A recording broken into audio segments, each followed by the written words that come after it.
এটা সমকোণী ত্ৰিভুজৰ উচ্চতা ভূমিতকৈ 8 সেন্টিমিটাৰ কম আৰু অতিভুজ 13 সেন্টিমিটাৰ, এইটো বাহু দিয়া আছে 13 সেন্টিমিটাৰ। তেন্তে সমকোণী ত্ৰিভুজটোৰ উচ্চতা আৰু ভূমিৰ দৈৰ্ঘ্য কিমান হ'ব? এইটো আমি ভূমি যদি তুমি 1 সেন্টিমিটাৰ ধৰা, এক সেন্টিমিটাৰ ধৰি ল'লা ধৰা, তেনেহ'লে উচ্চতাটো কিমান হ'ব? ভূমিতকৈ 8 সেন্টিমিটার কম। ভূমিতকৈ 8 সেন্টিমিটার কম মানে x মাইনাস 7 সেন্টিমিটার হ'ব। বুঝা নহয়? এইটো কণ্ডিশ্যনটো তেতিয়াহ'লে আমাৰ কি হ'ব? সমকোণী ত্ৰিভুজৰ ধৰা তিনিওটা বাহু পাই গ'লা, তেতিয়াহ'লে পাইথাগোৰাছৰ সূত্ৰত আমাৰ প্ৰশ্নমতে হৈ যাব। একৰ্ডিং টু দি কুৱেশ্যন পাইথাগোৰাছৰ সূত্ৰটো ব্যৱহাৰ কৰিব লাগিব। হয়নে? অংকটো বুজিব লগা আহিখিনি। এতিয়া চোৱা, আমি ধৰি লওঁ ধৰা হ'ল, এতিয়া অংকটো কৰি গৈছোঁ চোৱা, ধৰা হ'ল সমকোণী ত্ৰিভুজটোৰ ভূমি ধৰিব লাগিব, ভূমি সমান 1 সেন্টিমিটাৰ। ভূমি 1 সেন্টিমিটাৰ ধৰিলোঁ, তেনেহ'লে উচ্চতা কিমান হ'ব? এতেকে সমকোণী ত্ৰিভুজটোৰ উচ্চতা কিমান হ'ব? x minus 7 centimetre. উচ্চতা x মাইনাস 7 সেন্টিমিটাৰ। আৰু কৰ্ণটো যেহেতু আমাৰ 13 সেন্টিমিটাৰ দিয়া আছে, তেনেহ'লে আমাৰ প্ৰশ্নমতে কি হ'ব? এতেকে প্ৰশ্নমতে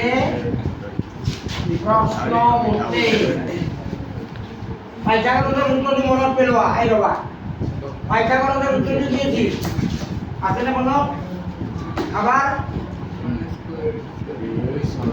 ভূমিৰ বৰ্গ যোগ উচ্চতাৰ বৰ্গ সমান কৰ্ণৰ বৰ্গ, হয়নে নহয়? ভূমিৰ বৰ্গ যোগ উচ্চতাৰ বৰ্গ সমান কৰ্ণৰ বৰ্গ। তোমালোকৰ এটা উপবাদ্য পাইথাগোৰাছৰ সূত্ৰ। চোৱা এতিয়া, গতিকে আমাৰ কি হ'ব? প্ৰশ্নমতে কি হ'ব? ভূমিৰ বৰ্গ হৈছে, ভূমি হ'ব a আছিলে, ধৰিছিলোঁ a, গতিকে x ৰ বৰ্গ যোগ উচ্চতা x মাইনাস 7, গতিকে x মাইনাস 7 ৰ বৰ্গ সমান কৰ্ণৰ বৰ্গ, কৰ্ণটো 13 আছে, 13 বৰ্গ। প্ৰশ্নমতে হ'ব এইটো। এইটো এতিয়া আমি দ্বিঘাত সমীকৰণৰ আৰ্হিত প্ৰকাশ কৰা। কি হ'ব? চোৱা, x square plus a minus b whole square আকাৰত ভাঙি দিয়া। বীজগণিতৰ দ্বিতীয় সূত্ৰটিয়ে আছিল আমাৰ a minus b whole square. a minus b whole square equal to কি? a square minus twice ab plus b square. গতিকে a হৈছে x square minus 2ab, a to x, b to 7 plus b square অৰ্থাৎ 7 square equal two এইফালে তুমি কৰা 13 ৰ বৰ্গ কিমান? 169।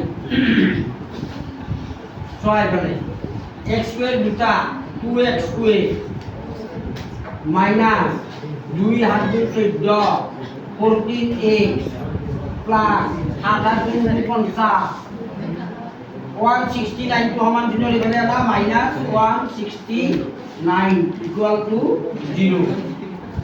এতিয়া চোৱা 2x স্কুৱেৰ মাইনাছ 14x 169 ৰ পৰা 49 মাইনাছ কৰা কিমান হ'ব? 9 গ'লে মাইনাছ হ'ব, 9 গ'লে 0, 6 4 গ'লে 2 আৰু এইফালে 1 থাকিল সমান 0। চোৱা, এই গোটেইকেইটা যুগ্ম সংখ্যা হয়নে? 2 দি প্ৰতিটো সংখ্যাকে আমি হৰণ কৰিব পাৰোঁ। তেতিয়াহ'লে আমাৰ কি হ'ব? চাবা 2 দি হৰণ কৰা x স্কুৱেৰ হ'ল মাইনাছ 2 দি হৰণ কৰা 7x হ'ল মাইনাছ 2 দি হৰণ কৰা 60 হ'ল ইকুৱেল টু 0। এইটো আমাৰ দ্বিঘাত সমীকৰণৰ আৰ্হিত পৰি গ'ল, হয়নে?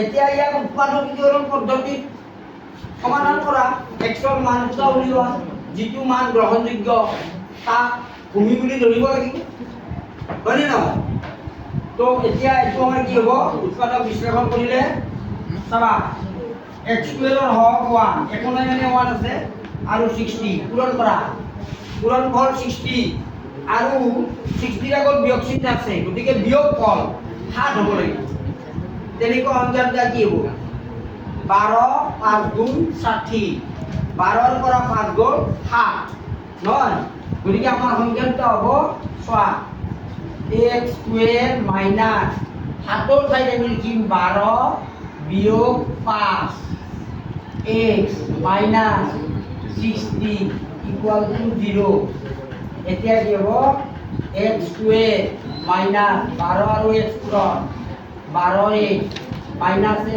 a প্লাস 5 আৰু x পূৰণ 5x মাইনাস 60 ইকুয়াল টু 0 এতিয়া এইখিনি কি হ'ব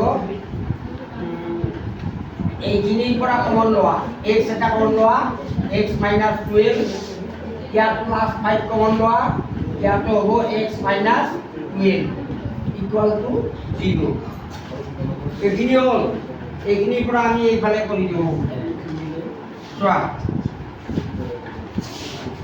এইখিনি কৰি দিলে কি হ'ব x মাইনাস 12 আমি দুটা পালো গতিকে x মাইনাস 12 এবাৰ লিখা আৰু x প্লাস 5 লিখা ইকুয়াল টু 0 এতিয়া কি হ'ব আমাৰ x minus 12 ইকুয়াল টু 0 হ'ব পাৰে নাইবা x plus 5 ইকুয়াল টু 0 হ'ব পাৰে গতিকে x minus 12 ইকুয়াল টু 0 বা x plus 5 ইকুয়াল টু 0 ইয়াতে আমাৰ কি হ'ব x ইকুয়াল টু 12 আৰু ইয়াত x ইকুয়াল টু প্লাস 5 আছে নহয় মাইনাস 5 গতিকে x ৰ মাইনাস মান গ্ৰহণযোগ্য নহয় প্ৰতিভুজৰ বাহু তিনিটাৰ যোগ ঋণাত্মক হ'ব নোৱাৰে গতিকে কথাখিনি লিখিব নালাগে ডাইৰেক্ট অসম্ভৱ বুলি লিখিব ই অসম্ভৱ